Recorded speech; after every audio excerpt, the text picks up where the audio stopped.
Good morning. Welcome. This is Angela Coulter, your Consciousness Transformation Ascension Guide and originator of Trinity Energy Progression, bringing you this week's Living the Shift. This week and this brand new year, this brand new decade. Funny that because of the weird placement of where the holiday was this year, it was funny that I woke up this morning and said, oh my goodness, I have got to do a podcast. I was thinking it was Monday, which would be my other podcast. So that's sort of funny. Oh, well, let me turn off my thing here. Isn't that funny? Hold on a second. Okay, sound is off on my phone. I do this so that I can listen or watch for comments since I'm doing this part live. So anyway, I think a lot of people are still on vacation. Probably many are still sleeping or just still starting to get out of bed. And it's funny because we're still sort of not getting our minds wrapped around moving forward yet, because a lot are still on vacation and we're still fresh into this year, since yesterday was New Year's Day. But the thing that came to me to talk about today, and it's probably a nice little precursor, are some things I don't typically talk about here. One is, because this is a lot of functional, this is very functional. This is, doesn't even matter. We're just going to go right into it. So many, we walk into the new year, we walk into a new decade, we're excited, we have, open, fertile ground, and then we see 1,000 workshops and, things online about, doing vision boards and doing all kinds of exercises to set, our focus on our year. So I want to talk a little bit about where to start from, though, like where we start. Because right away our mind gets to a task list and says, okay, these are the things I want to do. And it's very tactical, right? So when I used to work in corporate, I worked in marketing and communications. And I was director of global marketing for an international multi-billion-dollar company in my last job, my last corporate job. And I used to talk a lot about strategy and where objectives and goals come from. And so the thing is, when we start working on our goals and objectives, a lot of times we jump right down. So there's strategy, which there's goals and objectives, and those are much bigger picture things. And then we get into the strategies on what areas where we can focus on that. And then we get into tactics, which are the tactics. Oh, good morning, Kathy from Texas. Yay. And then we get into these tactics of what the list of things are that's going to support all the strategies and that support the goals and objectives. So that's the way it's run in a business when it runs most efficiently. And so why don't we do that with our lives? We jump right into tactics of okay, well, I'm gonna lose 15 pounds. I'm gonna do this. I'm gonna whatever. So let's back up for a minute. And say, okay, where the thing for us to look at is where in our life, where in my life, where in my existence do I feel, the word I use is non-congruent. Do I feel dissonant? Do I feel like it's not quite flowing in alignment with who I am? And then a lot of times, before we even look at the specifics of that, the thing is to say, okay, well, who am I? Who am I being? And we fail to start in that point. We jump right into these things that, oh, well, I'll feel better if I lose 15 pounds or 20 pounds. I'll feel better if I do this, or I eat healthy, or I get up 10 minutes earlier. And those are great tactics, right? But when we get to, but at the end of the day, if you don't have a solid foundation of what you are focusing on to align with, then those tactics are really sort of a waste of our energy.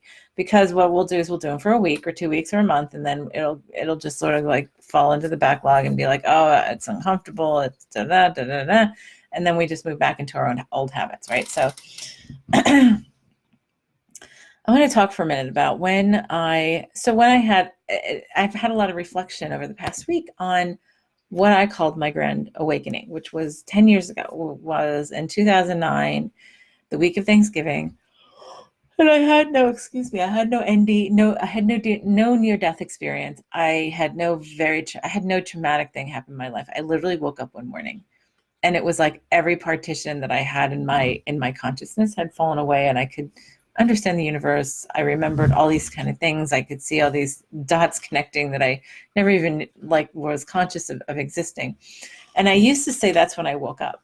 The thing was that I actually have spent most of my life awakened, except that my mind tactically would shut it down. Okay. And it would say, oh, yeah, no, we don't have to talk about this today.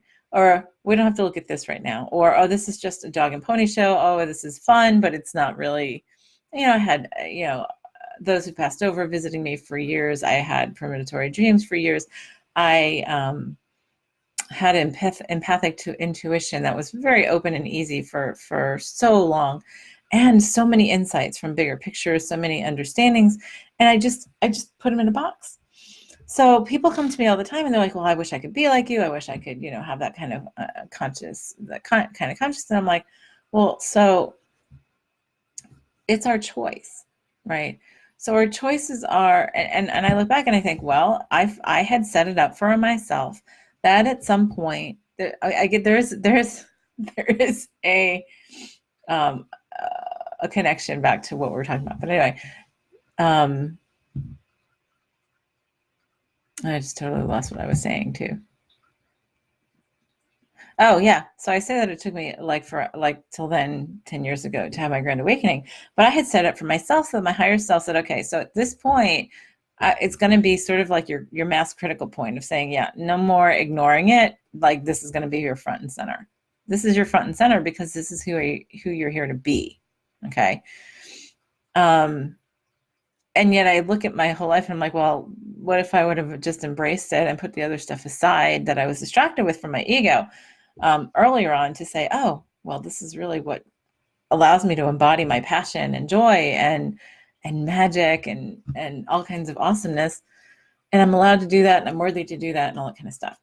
What if I did that? How much earlier that would have happened? It doesn't even matter. I don't regret it. I don't regret anything that happened. But I have people who ask me all the time, why do you like I wish I could be like you. I wish I could have that kind of, how did you come into this? And I'm just like, literally one day I made it so that I could not look away. That's what my higher self did. And I felt like I was hit upside the head with a 2x4. Many need to have a near-death experience. Many choose to go to that point of saying, okay, well, I'm going to need a near-death experience to get my act together, right? To really have that slap in the head of consciousness, of remembrance, or some kind of massively traumatic event. I just woke up. So I was looking at that. I've been looking at that because moving forward, there's a whole lot of stuff that's different. And I'm writing my first book to publish this year. I'm very excited about that. I've committed and brought that front and center. And so the funny thing is, so that's very tactical. But what I've been asking is, well, who am I here to be? Like, who am I here to be to embody the full divine being that I am, right? And that the stuff, when we look at the bigger objectives, to go back to my original point, look at the bigger objectives and the bigger goals, like, well, and if we put front and center the goals and objective, or the total objective, or vision, even bigger, the vision of, I am here to embody the fulfillment of the potential of the divine being that I am. If we put that front and center as like the central vision, right? And then, our objectives become, well, to do that is to really embody my passions, to embody, excuse me, wow, lots of energy passing through this morning.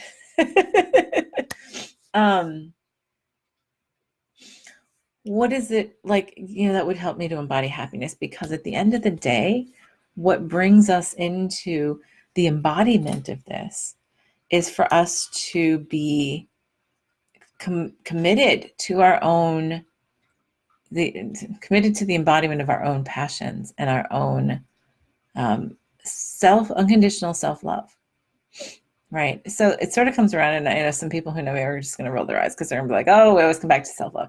But that's not like something to just put aside, and it's not a tactical thing. Unconditional self-love is really it's coming to your place of worthiness to allow yourself to really be that embodiment, right? And the reason I say that is when we are that comfortable with who we are, with what we are, with the being that we are, right? And we become comfortable and love.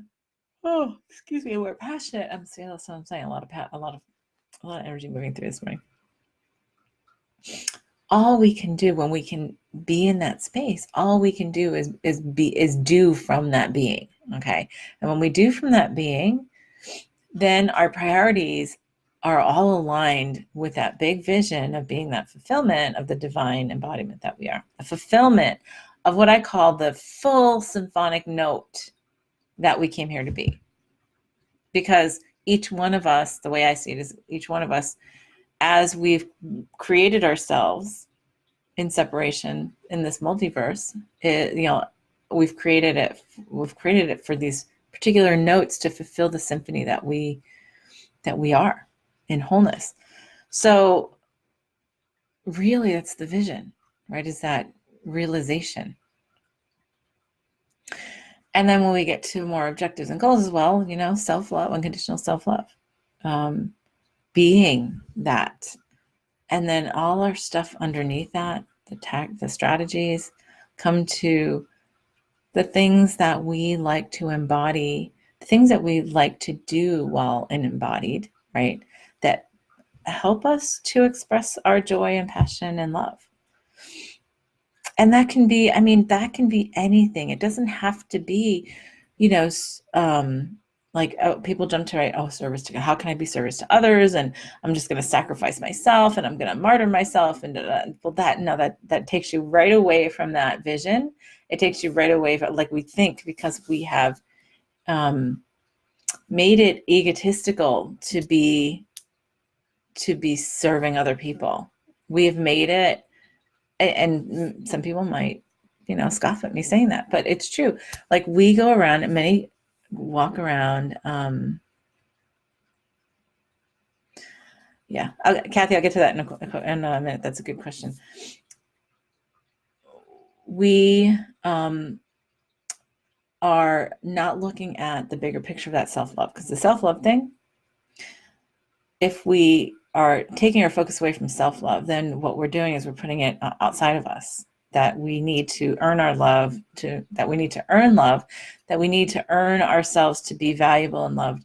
And so therefore we will do things for other people first because we feel like that's what makes us worthy of being loved, versus when we say, I practice and live and nourish myself in unconditional self-love, and then I just emanate this, so that the things that I do are done without expectation, without of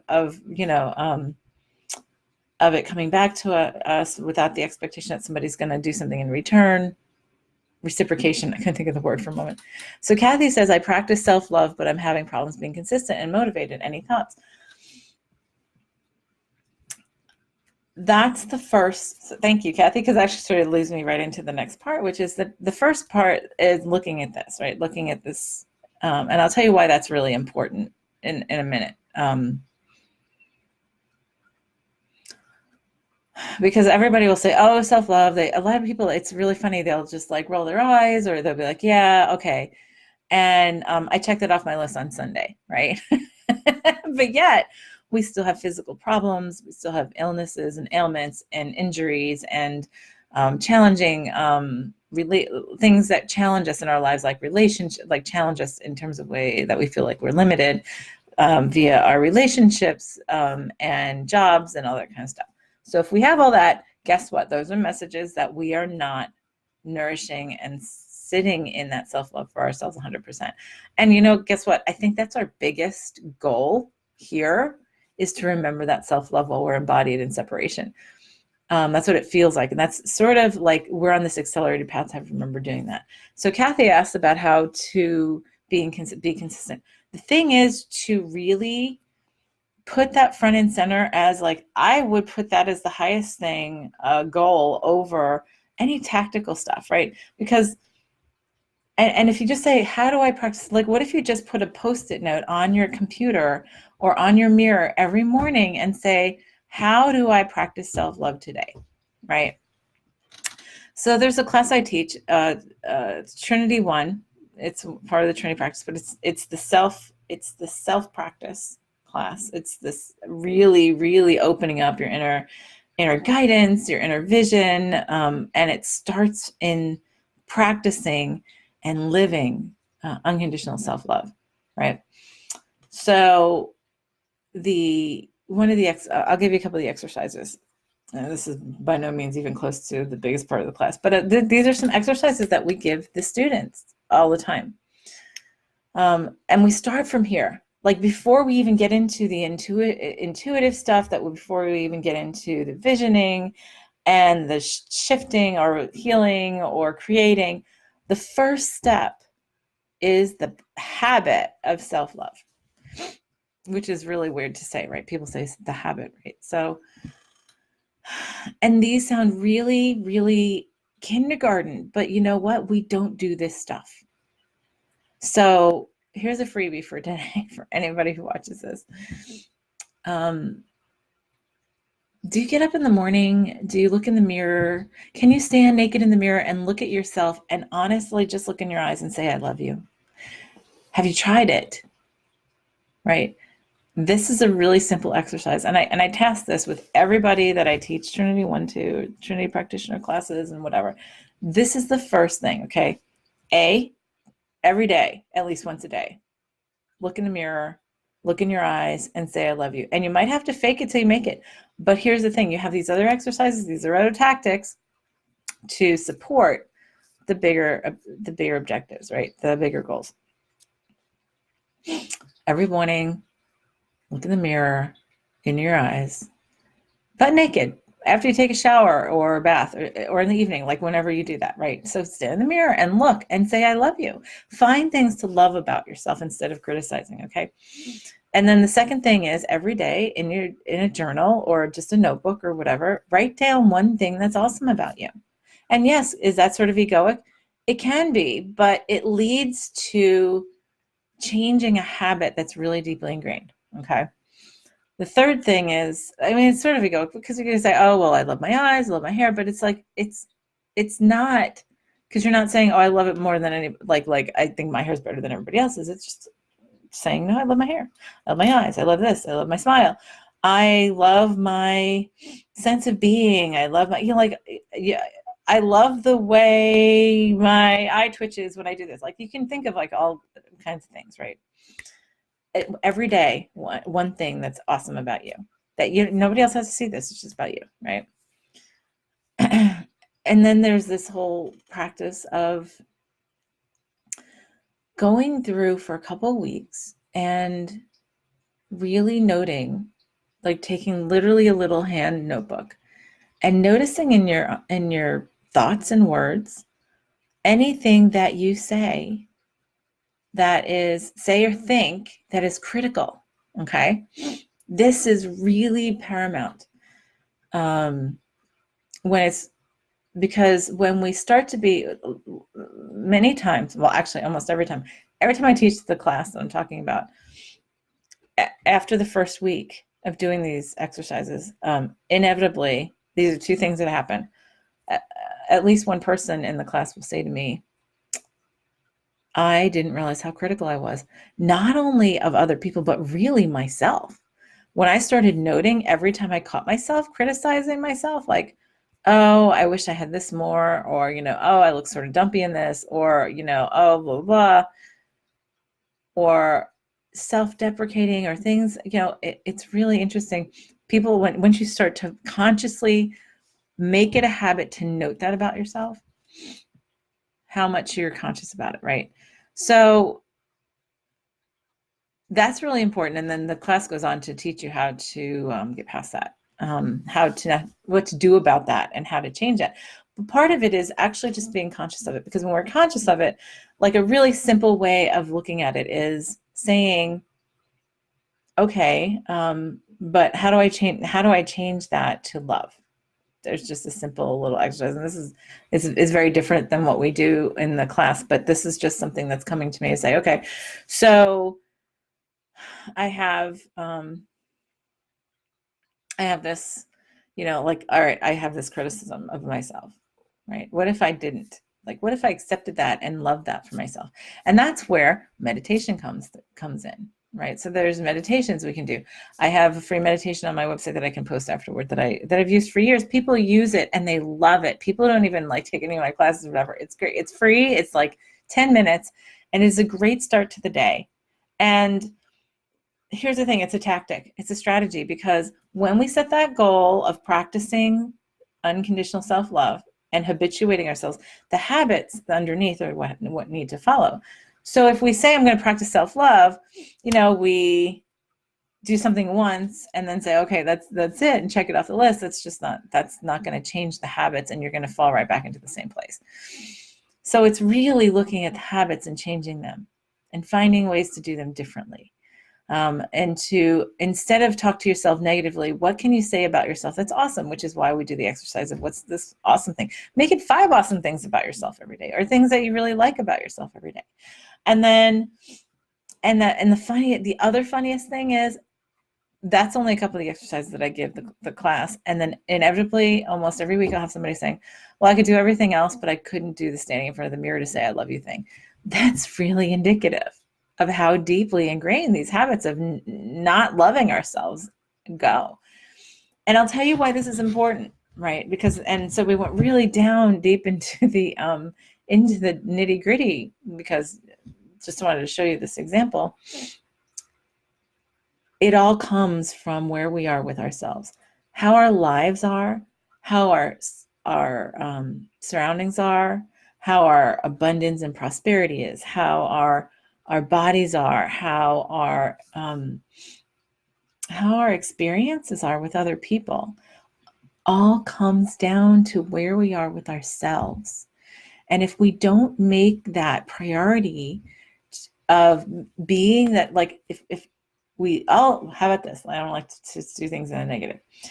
If we all took the priority at the really top level with the vision of being the fulfilled embodiment of our divine potential and love and wholeness, right? Wow, that's quite a vision. And then we set our objectives to align with, for everything that we do, to align with that and to embody the passion and love. And all the strategies, they sort of come down. But so the strategies are sort of like the habits that we do to reset ourselves, right?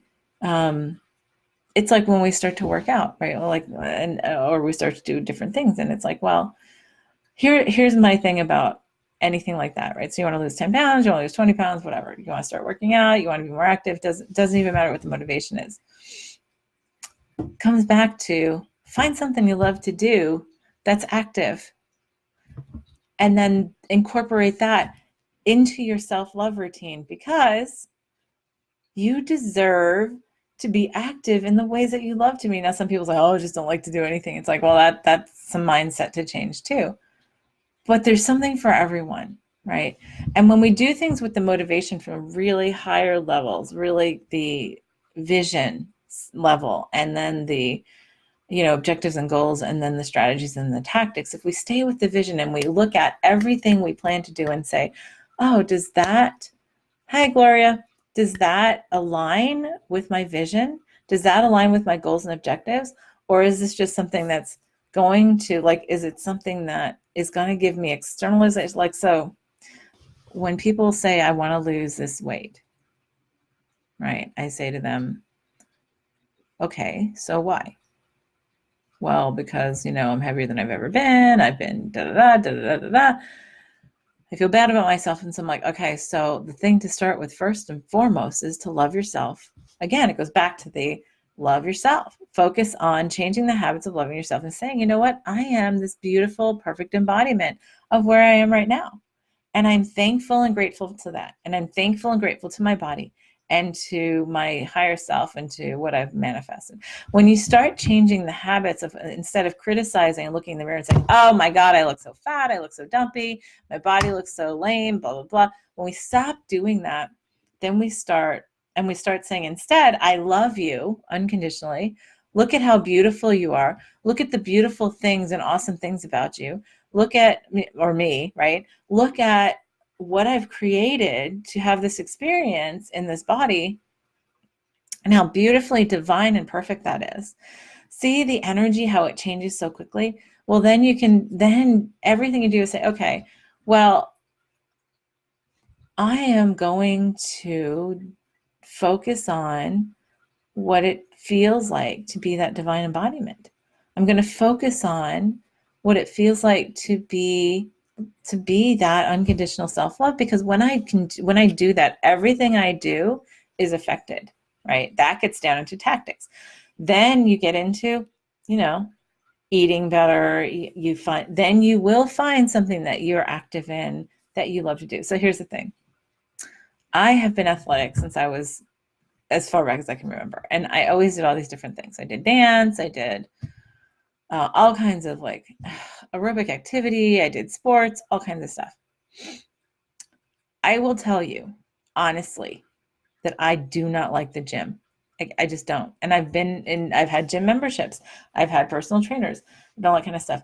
I don't like it. It doesn't appeal to me, right? It's something that becomes so repetitive and rote, and I'm doing it because I think I should do it, which is very ego-based and not coming from that place of love and fulfillment, right?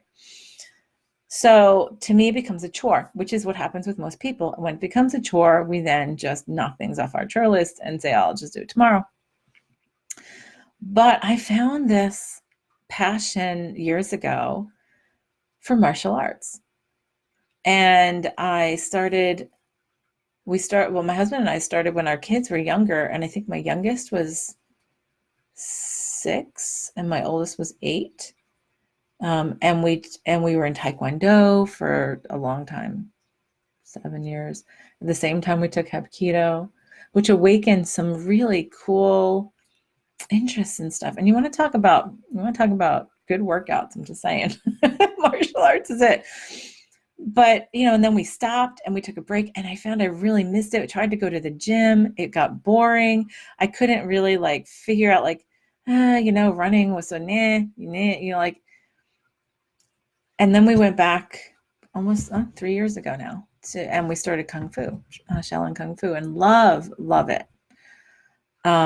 Because that's actually a great integration of body, mind, and spirit, because it also has the Tai Chi part. It has a lot of meditation stuff and energy and Chi movement, but also the actual really active part. And it's great because there's no muscle memory because you're doing different things all the time. Anyway, I don't need to give you a whole sale on that. But the thing is, I found something that I am passionate about, and I would do whether or not I was thinking I needed to stay in shape, because I just love it.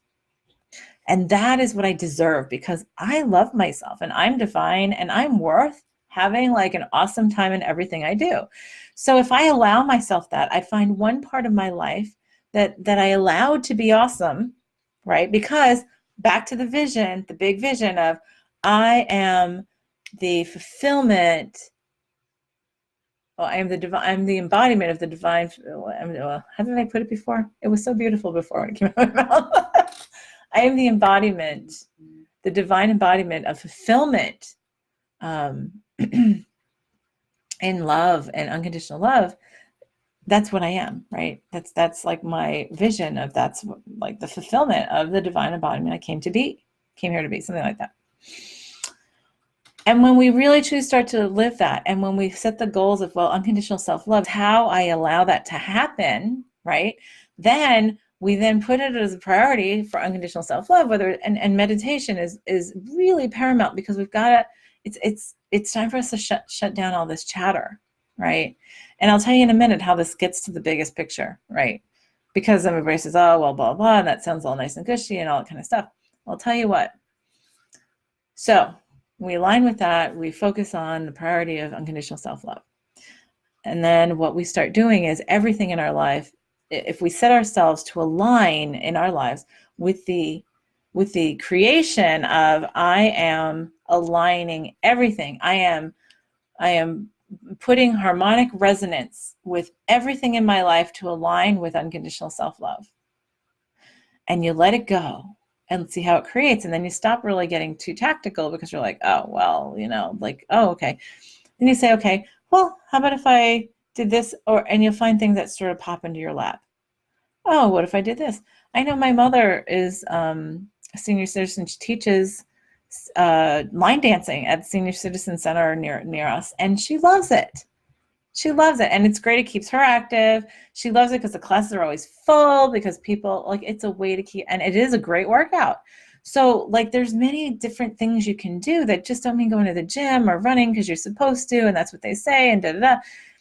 Find something. If you are the fulfillment of the divine embodiment you came here to be, of course, then you're going to have everything that you do, whether it's your job and what you do to earn a living, or your home or your family, then it will all align. If you allow it, it will all align and say, okay, what if I allow myself? What if my resolution, or whatever you want to call it, what if my creation for this year and this decade is to align myself and have harmonic resonance, harmonic symphonic resonance, right, with my fulfilled note, my fulfilled symphonic note, right?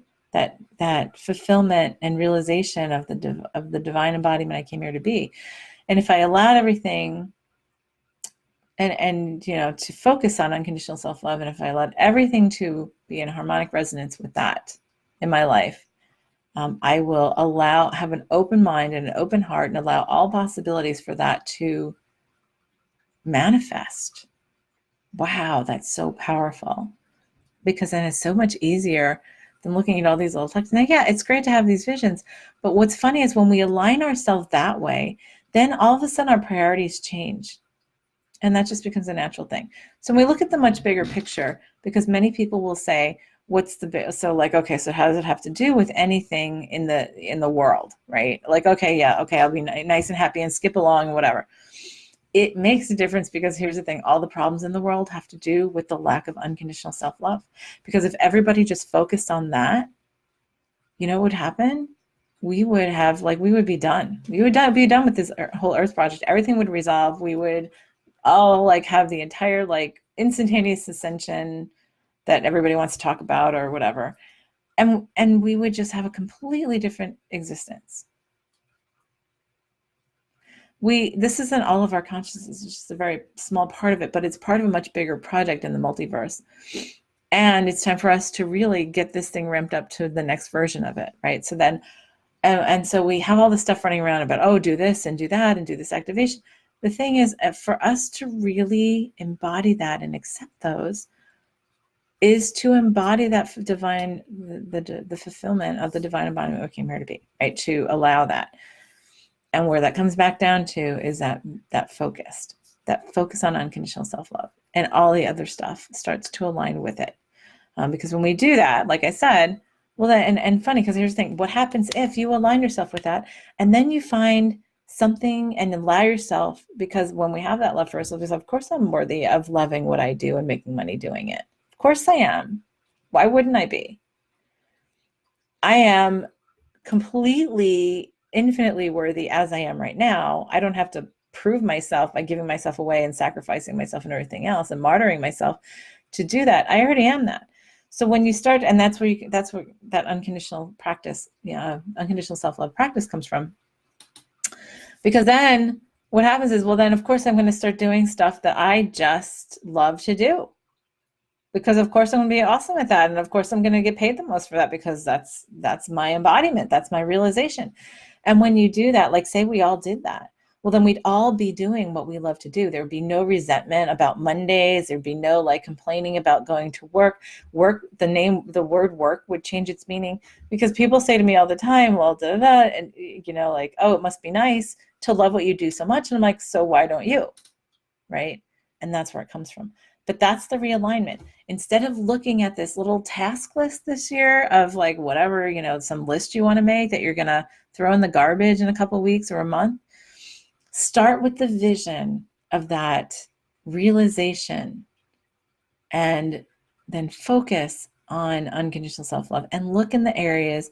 And then, you know, and there are so many ways to do it. Like I said, you can take my class. I don't have one put up yet for the year, but you know, Trinity 1 is a great class to help you start there. It's a great way to start. But also, there are many ways to do that.